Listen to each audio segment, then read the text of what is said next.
সেই রাধারানী আজ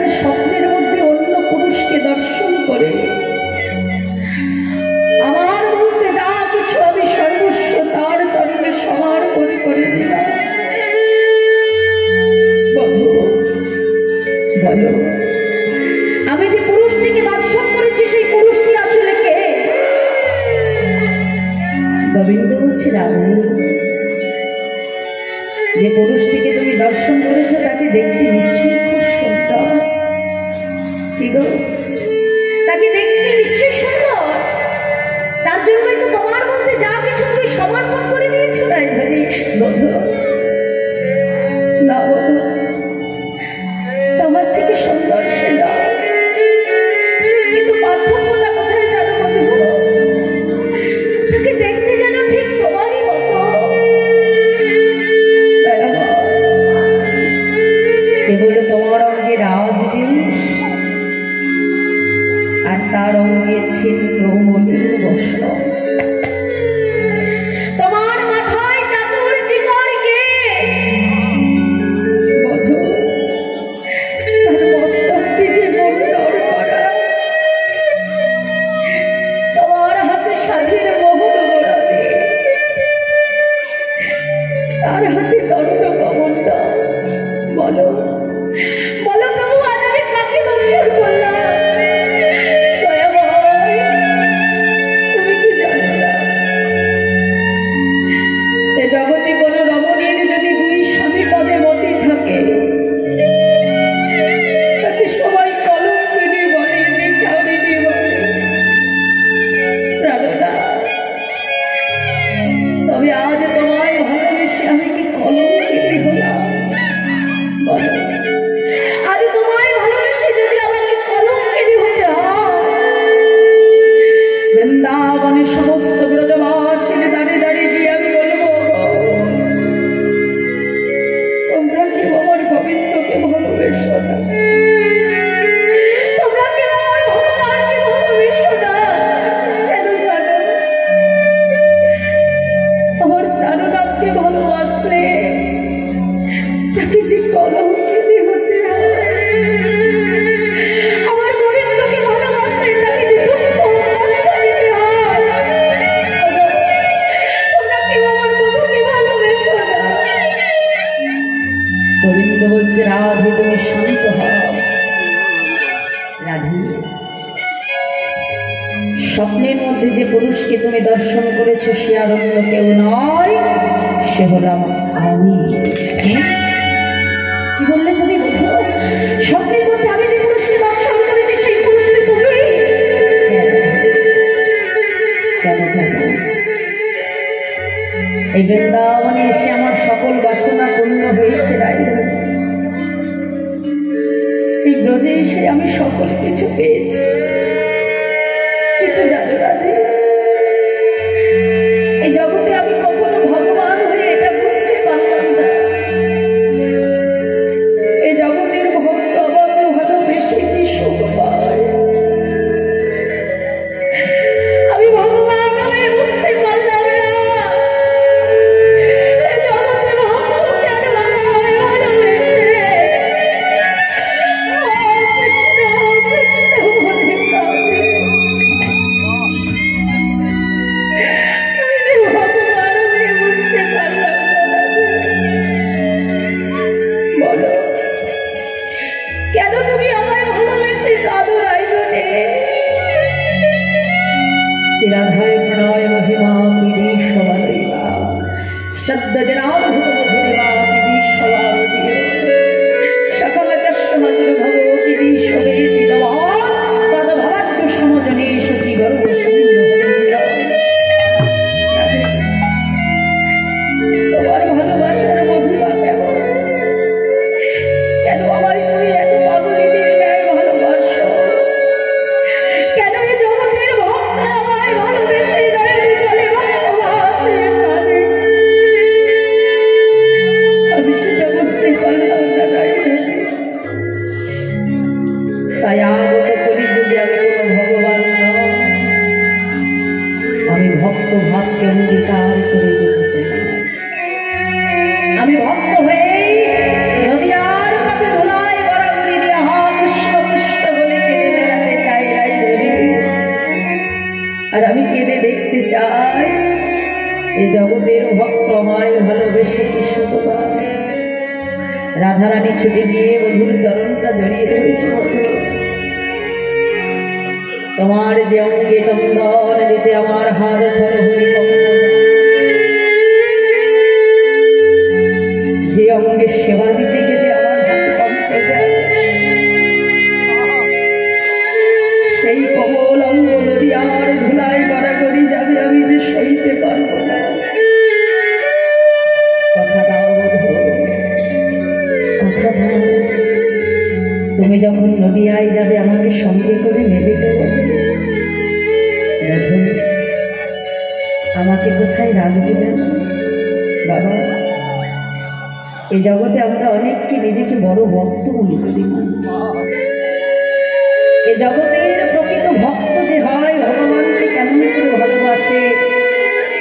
ভক্ত শ্রেষ্ঠ চূড়ামণি হলেন আমার প্রেমময়ী রাম। ভগবানকে কেমন করে সেবা দিতে হয়, ভগবানকে কেমন ভাবে ভালোবাসতে হয় আমার রাধা রানী নিজ হাতে আমার নিজেকে শিখিয়ে দিয়েছে। গোবিন্দকে ডেকে ডেকে বলছে বলো বধূ, তুমি যখন নদিয়ায় যাবে কথা দাও বধূ, আমাকে কোথায় নেবে জানো বধূ? ডেকে বলছে বলো বধূ, আমায় পরে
আমায় তুমি উপরে রাখবে আর তুমি ভিতরে থাকবে। কেন জানো? তোমার ওই কমল অঙ্গ নদিয়ার ধুলাই গড়াগড়ি যাবে, আমি রাধা রানী হয়ে সেটা সইতে পারবো না বলো। তাই যত অঙ্গ যত আঘাত সব কিছু আমার অঙ্গে লাগে, যত যন্ত্রণা সইতে হয় আমি সহ্য করবো।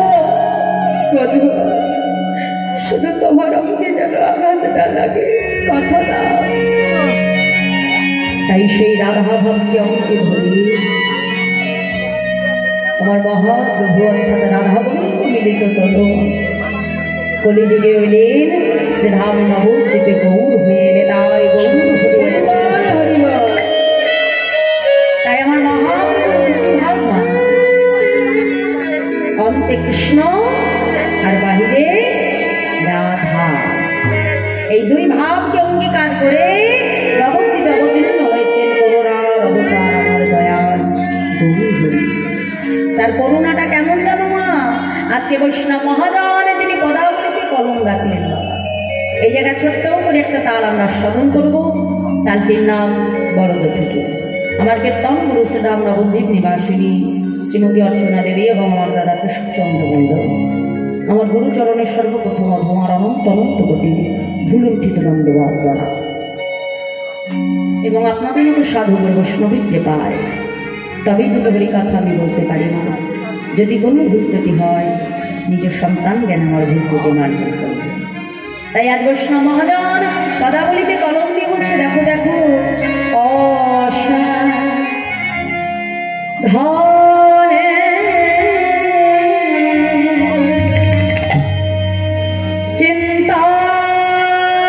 চিন্তামণি আমার বিধি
এই কলিতে ভগবানকে পাওয়ার জন্য কোনো কষ্ট করতে হয় না গো ভাইরা, হয় কি?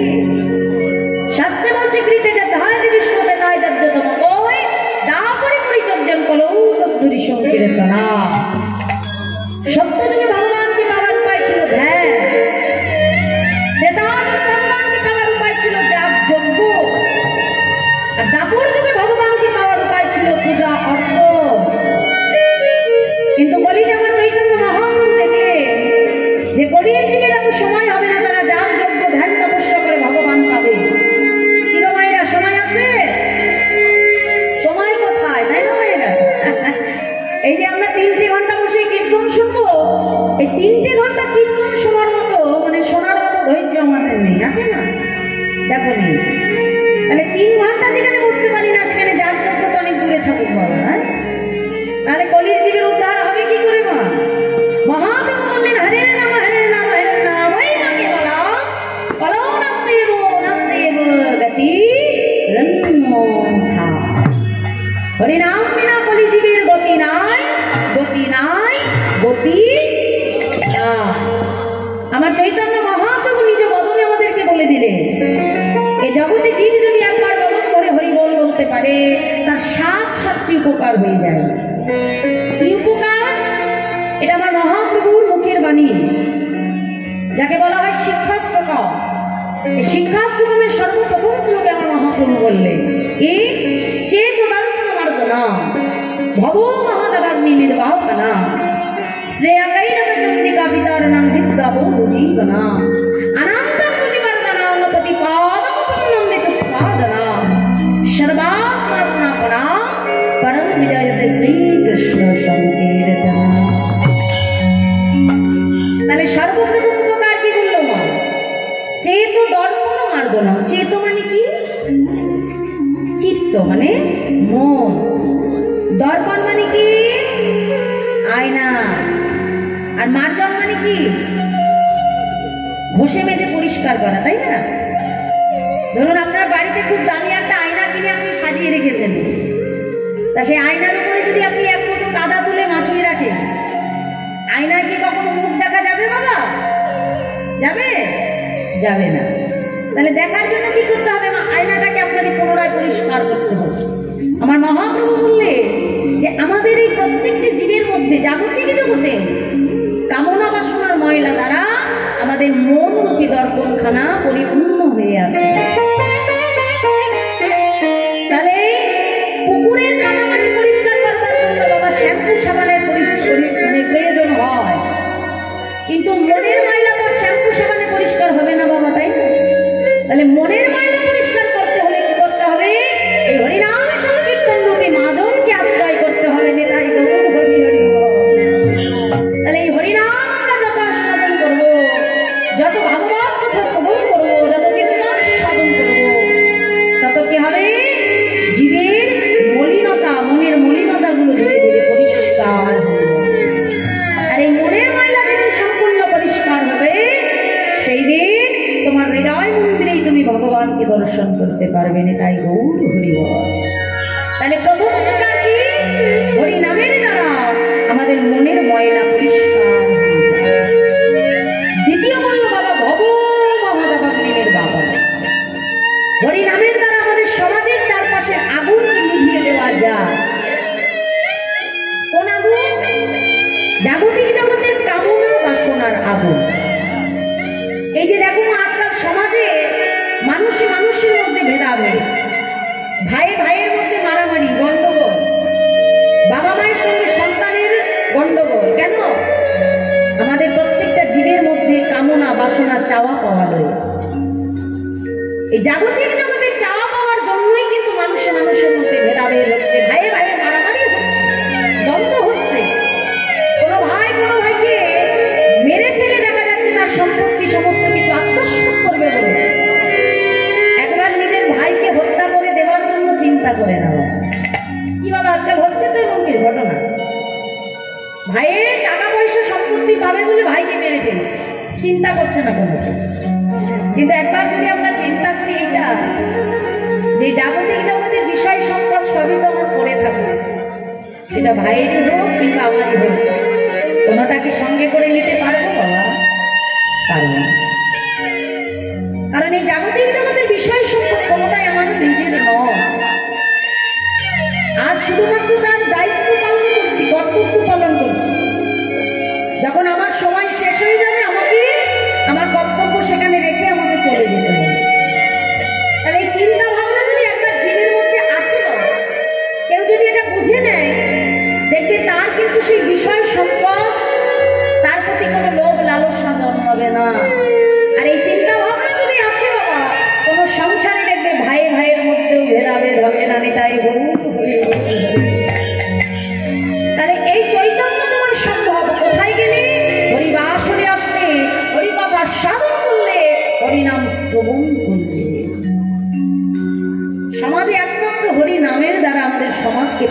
পরিবর্তন করা সম্ভব। এই কারণেই আমার মহাপ্রভু জীবের হাতে ধরে পায়ে ধরে হরিনাম প্রচার করেছে। তাই বললেন ভব মহাদাবাগ্নি নির্বাপনা। তৃতীয় বললেন শ্রেয় কৈরব চন্দ্রিকা। চন্দ্রিকা শব্দের অর্থ হল চাঁদের আলো। চাঁদের আলোয় যেমন শালুক প্রস্ফুটিত হয়, এই কলিযুগে গোড়ারূপী চাঁদের আলো ভক্তিরূপী শালুক আমাদের জীবেদের মধ্যে বিকশিত হতে আরম্ভ করে দিয়েছে। যদি সেটাই না হতো মা, তাহলে আমেরিকা, জাপান, ফ্রান্স থেকে সমস্ত ভক্ত সর্বস্ব পরিত্যাগ করে এসে নবদ্বীপে হরিনামের আশ্রয় তারা আশ্রিত হতে পারতেন না। তাহলে হরিনামের মর্মটা তারা বুঝেছে বলেই সর্বস্ব পরিত্যাগ করে এসেছে। আর এই হরিনাম শুধু আমাদের দেশের মধ্যে সীমাবদ্ধ নেই বাবা, হরিনাম এখন ঘরে ঘরে এই হরিনামের মাহাত্ম্য পৌঁছে গেছে। তাই বলছে শ্রেয় কৈরব চন্দ্রিকা বিতারণম বিদ্যা বধূ জীবন। বধূ শব্দের অর্থ হলো নারী জাতি। এ জগতে যেমন একজন নারী তার স্বরূপ সত্তা নিজের স্বামী বিনা অন্য কারোর কাছে প্রকাশ করে না, আমার মহাপ্রভু বললে এ জগতে হরিনাম হলেও সবাই কিন্তু গ্রহণ করতে পারে না। কি বাবা ঠিক বলছি তো? হরিনাম তো আর কম হচ্ছে না, তাই না? আর কোনো ডিস্ট্রিক্টে যদি সব থেকে বেশি হরিনাম হয় সেটা হলো মেদিনীপুর। ঘরে ঘরে হয় বললেই চলে, রাধে, যেটা অন্য কোনো ডিস্ট্রিক্টে হয় না। সত্যি সত্যি খুব ভালো।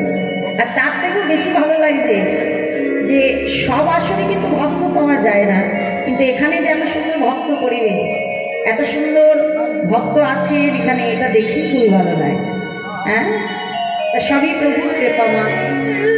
যে মহাপ্রভু বললেন হরিনাম হলেই কিন্তু সবাই নিতে পারে না। এ জগতে ভালো জিনিসের প্রতি মানুষের আকর্ষণটা খুবই কম। দেখবেন যেটা খারাপ, যেটা করলে ক্ষতি, তার দিকে মানুষের আকর্ষণটা বেশি। কোথায় নাচানাচি হলে, ডান্স হাঙ্গামা হলে দেখবেন সেখানে মানুষের ভিড় জমে, কিন্তু হরিবাসরে হরিকথা সেখানে ভক্ত খুঁজে পাওয়া যায়। রাধে। তাই মহাপ্রভু বললেন বিদ্যা বধূ জীবনা, অর্থাৎ হরিনাম, তার সঙ্গে আবার মহাপ্রভু নারী জাতিকে তুলনা করলেন। আর কি বললেন? আনন্দ পুঁজিবর্ধন। ওই হরিনামে যদি কেউ একবার আশ্রিত হতে পারে, হরিনাম যদি জীব গ্রহণ করতে পারে, দেখবে হরিনামের মধ্যে শুধু আনন্দ আর আনন্দ, হরিনামের মধ্যে কিন্তু দুঃখ কষ্ট নাই। তাই বলে আনন্দ পুঁজিবর্ধনা প্রতিপাদ পুণ্যামৃতস্বাদন। হরিনামের প্রত্যেকটা পদে পদে রয়েছে পুণ্য অমৃতের স্বাদ। আর কি বললেন? সর্বশেষ উপকার সর্বাত্মা স্থাপনা, অর্থাৎ হরিনামের দ্বারা সর্ব আত্মার স্নান হয়ে যায়। যেমন আপনি এখানে হরিনাম শুনছেন, আপনার যেমন উপকার। কোনো ভক্ত যদি নিজের গৃহে থেকে, ঘরে দেহ রয়েছে কিন্তু মন যদি হরিবাসনে থাকে না, তাহলে তুমি এখানে হরিনাম শুনেও তোমার যে উপকার, সে ঘরে থেকে মনটাকে যদি হরিবাসনে রাখতে পারে তারও কিন্তু সমান উপকার হয়ে যায়। তাই গৌর হরি বল। তাই মহাপ্রভু বললেন এ জগতে এক হরিনামের দ্বারা আমাদের সাতটি উপকার হয়ে যায়। তাই সেই দাদা নিতাই তাকে সঙ্গে করে হরি বল মতো বলতে বলতে নবদ্বীপবাসী অর্থাৎ নদেবাসীকে ডেকে ডেকে বলছে, নদেবাসী তোমরা সকলে আমার সঙ্গে বলো। কি বলবো প্রভু? আজকে আমার মহাপ্রভু ছুটে যাচ্ছে আর পেছনে দাদা নিতাইটা। হ্যাঁ, নদেবাসী ডেকে ডেকে বলছে তোমরা বলো, মুখে হরি বল হরি বল হরি বল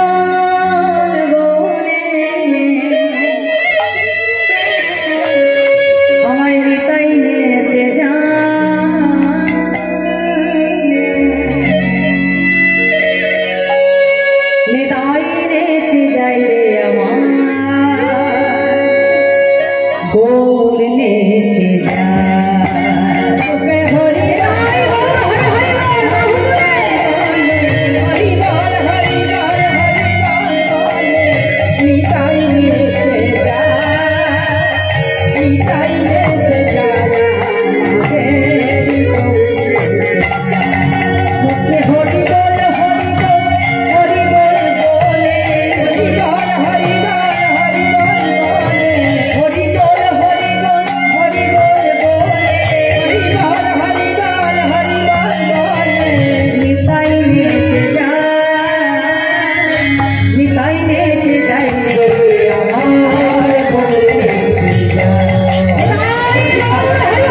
বৃন্দাবন তো বটে, শিবপুর। বাহ, তা আজকে কি আমার এই দাদার গৃহ কি শিবপুর আছে? এই আশ্রমে এটা শিবপুর আছে? নেই? কি হয়েছে? বৃন্দাবন। বাহ, শাস্ত্রে বলছে যেদিন যেখানে হয় হরিনাম সংকীর্তন সেখানে যদি হয় সুমধুর ভক্ত সমাগম, যদি সবার হয় এক মন, না হয় প্রভুর সেই তো নিত্য নবদ্বীপ, সেই তো মধুময় শ্রাম বৃন্দাবন নিতাই গৌর হরি।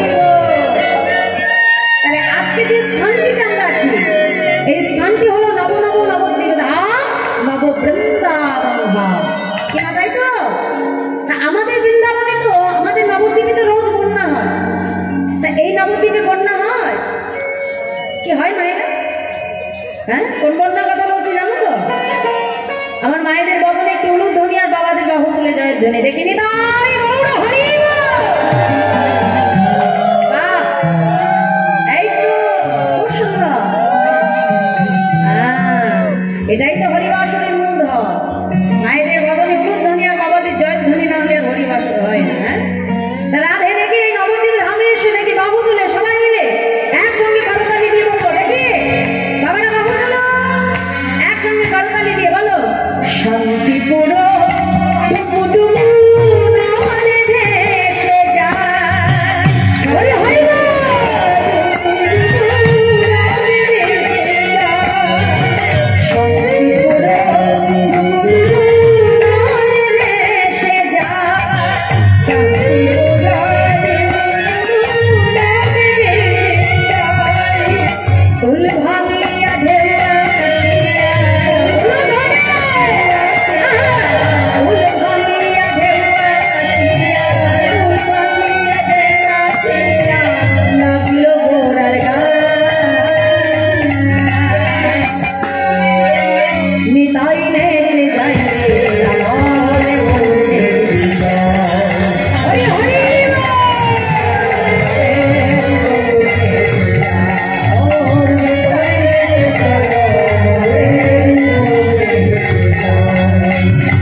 আর সেই হরিনাম গাইতে গাইতে ভাবদেবী গৌর হরি আজকে প্রণাম ভাবে ভাবিত হলে, আর প্রণাম ভাবে ভাবিত হয়ে বোঝের সেই বৃন্দাবন লীলার কথা প্রভুর স্মরণ হলো।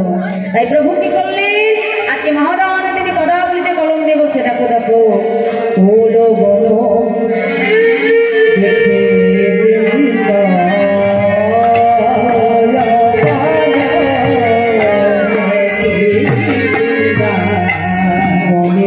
সহচর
তাহলে আজকে ফুলের বনকে দেখে বলছি বৃন্দাবন, সহচর বনকে দেখে বলছি বাবা এরা হলো আমার গোপী, তাই তো?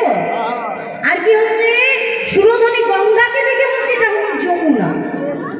তাহলে আমার গোবিন্দ যখন বৃন্দাবনের রাসলীলা করলে সেই মধুময় শ্রীরাম বৃন্দাবন, অর্থাৎ যে ফুলের বনকে দেখে আজকে মনে করছে বৃন্দাবন, সঙ্গে ছিল তার সহচরগণ অর্থাৎ গোপীগণ, যে গোপী আজকে কাদের মনে করছে আমার মহাপ্রভু পার্শ্বদ যারা, তাদেরকে চিন্তা করছে প্রভু এরা হলো আমার সেই বৃন্দাবন গোপী। আর সুরধনী গঙ্গা যাকে দেখে মহাপ্রভু মনে করছে বাবা এই হলো আমার সেই যমুনা। তাহলে গোবিন্দ যখন বৃন্দাবনের রাসলীলা করেছিলেন, গোবিন্দের কাছে আরেকটি বস্তু ছিল, সেটা কি বলো দেখি মাইরা? সেটা কি? গোবিন্দের হাতে কি থাকে? বাঁশি। গোবিন্দের হাতে কি থাকে মাইরা? এই যে রাধে, পাটা একটু গোটাবো। হরিবাসনের দিকে চরণ দিতে নেই, কারণ যেখানে হরিনাম হয় সেখানে আমার নিতাইটা আমার মহাপুরুষকে আহ্বান করা হয়। তাহলে ভগবানের দিকে যদি চরণ দিয়ে বসে থাকি হবে অপরাধ। আজকে গোবিন্দের হাতে কি থাকে মাইয়া? বাঁশি, তাই তো? আমার মহাপ্রভুর হাতে কি বাঁশি দেখতে পাই? হ্যাঁ কি না জোরে বলো, দেখতে পাই? মহাপ্রভুর হাতে বাঁশি নেই তো? তাহলে আমার মহাপ্রভু কি বাঁশি আনতে ভুলে গেছে?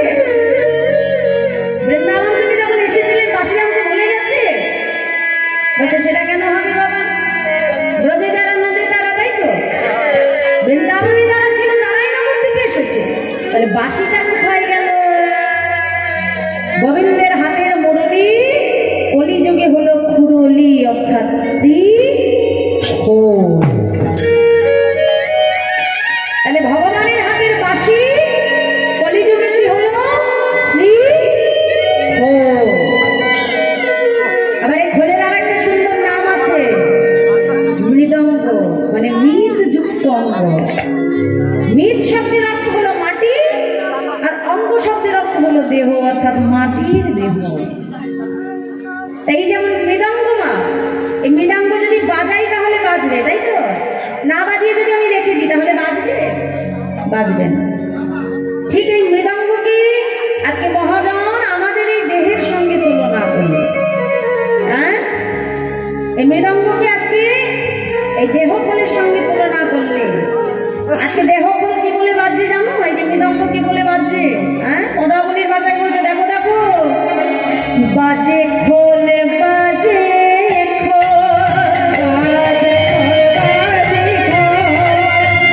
বাজে খোল বাজে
পরিজন থাকবে, কিন্তু যেই দেহ থেকে প্রাণ পাখিটা বাহির হয়ে যাবে, ঘরের মানুষ আদর করে আর ঘরে রাখবে তোমাকে?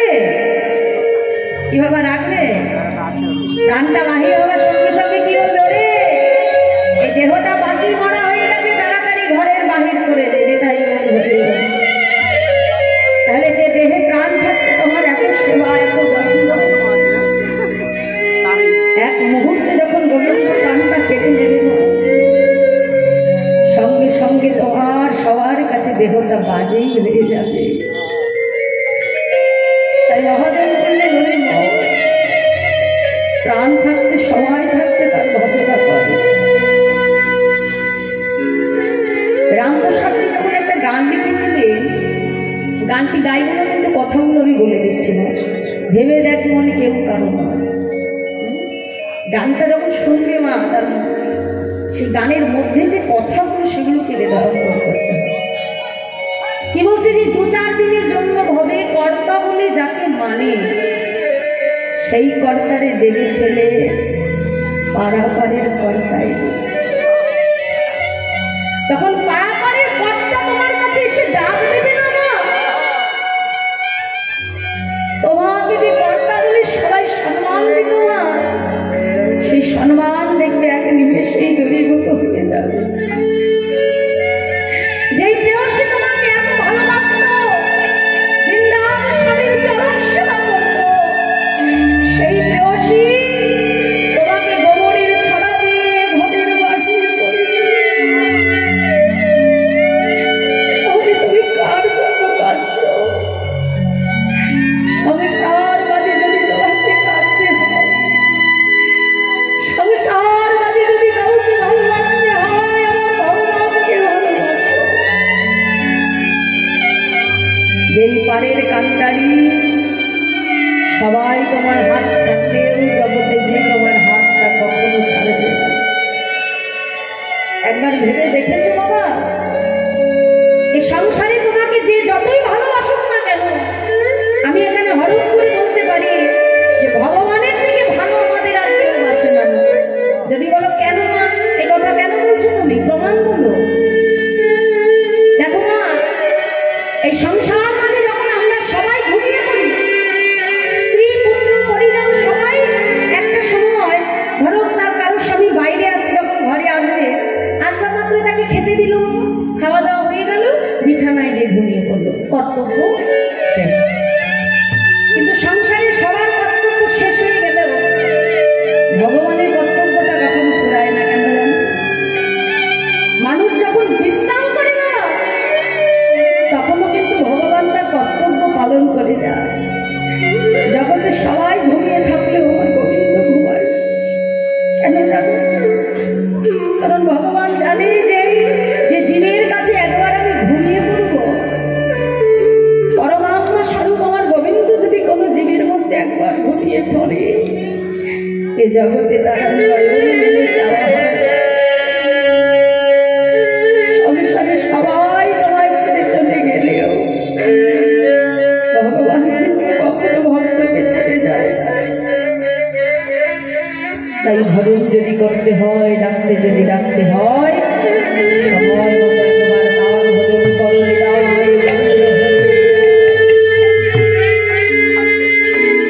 তাই সেই ভাব গৌর হলে আজ মধুময় শ্রাম বৃন্দাবনে সহচরকে সঙ্গে লয়ে ওরা ভাব বিভাবিত হয়ে আজকে খোলগুলো যেমন হরিনামে বাজছে, করতালগুলো বাজছে মা। করতাল কি বলে বাজছে জানো? বলছে দেখো দেখো, আজ করতাল বলে করতাল, করতাল বলে করতাল, করতাল বলে করতাল, করতাল করতাল।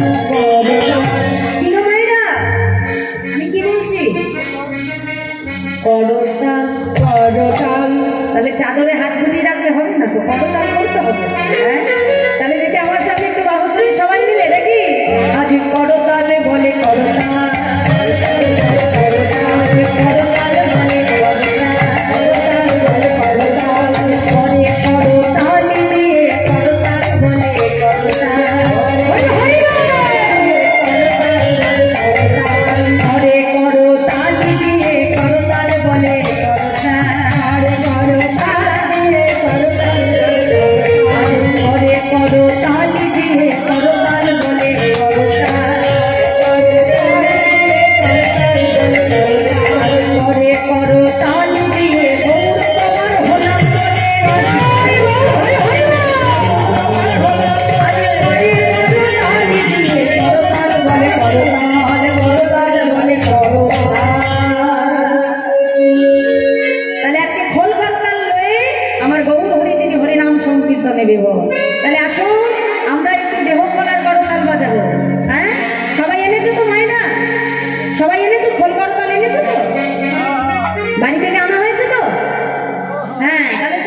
থাকবে কিনা, নিঃশ্বাসের বিশ্বাস।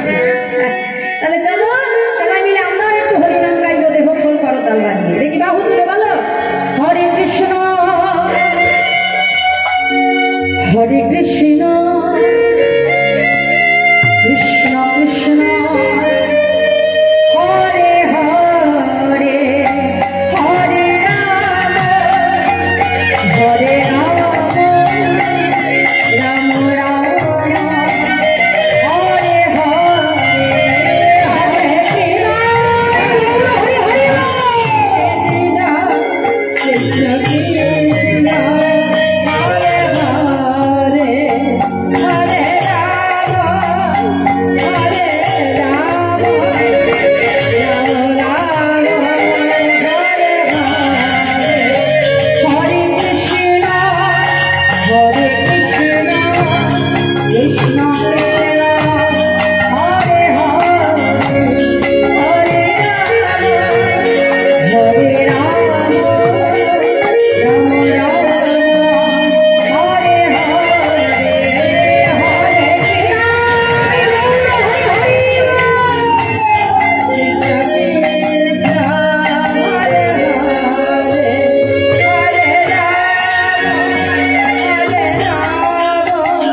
রাম রাম হরে হরে হরে তাই আজ ভাব নিবি গৌর হরি দেহ খোল করতাল বাজি ভক্তবৃন্দকে সঙ্গে হরিনাম করছে, সঙ্গে নাচছে কি দাদা নিতাই চাঁদ অদ্বৈত আচার্য প্রভু।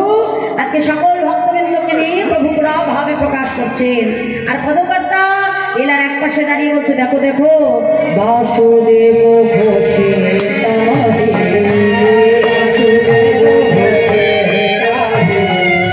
বাসুদেব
বাসুদেব বসে তাহে কড়াইয়ে বিলাস রাস রস গোড়া চাঁদ প্রকাশ। তাই মহারানী লীলার এক পাশে দাঁড়িয়ে বসে দেখো দেখো রাস রস গোড়া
এতক্ষণ পদকর্তা বাসুদেব ঘোষের বৈষ্ণব মহাজন পদাবলী আস্বাদন করলাম।